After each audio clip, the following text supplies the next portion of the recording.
When I started breaking, I absolutely never thought that it was going to be in the Olympics, and I know that's the case for pretty much all breakers, to be honest.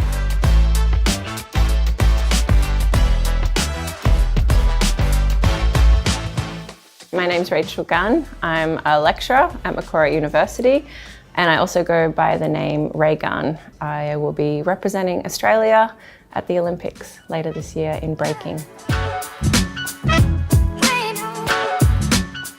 Explaining what breaking is actually a really hard question because it's so many things. It's a dance, a sport, a community, a culture, a lifestyle.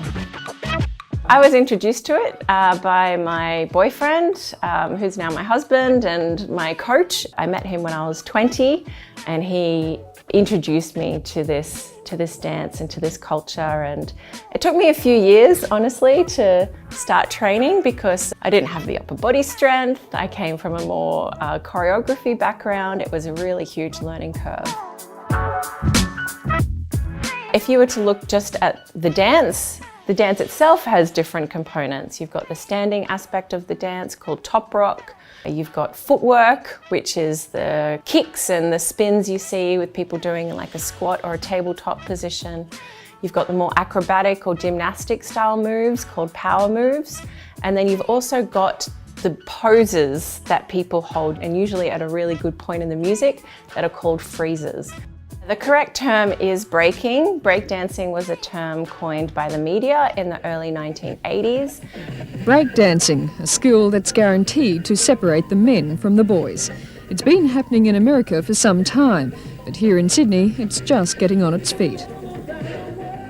Breakdancing really became associated with a disregard for the culture and the history of the dance form.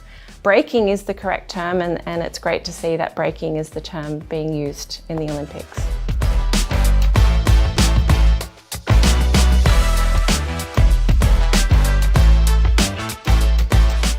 Each breaking event is a battle. So you are matched up against someone, and it's whoever wins that battle.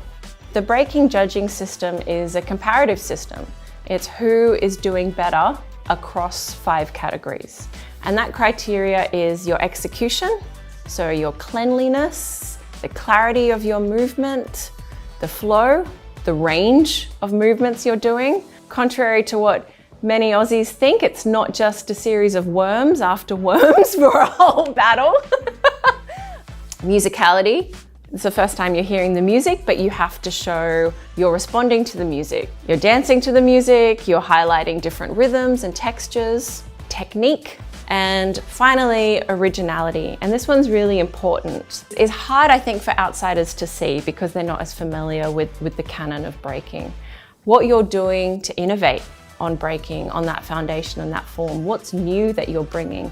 And it might be your way of moving, it might be your combos, so different ordering or different transitions, or it might be a move done in a totally new way that surprises people. And this is what I love about breaking. You've always got this surprise. And everyone's different. Everyone's strong in different things. And that's why, for example, if you see me and Jay attack, I don't think we could be more different in terms of our strengths and weaknesses. We're almost opposite. And I love that about breaking, that you've got this diversity.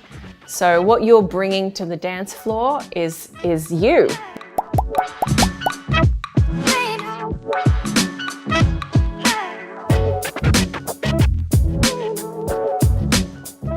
There's going to be 2 rounds, and as you get further along in the competition, it's 3 rounds. I think what people should be looking for is, particularly when the dancer comes out, how are they dancing to the music? The next thing that they could look for is their shapes, their angles. That helps you get a sense of the clarity of the movement.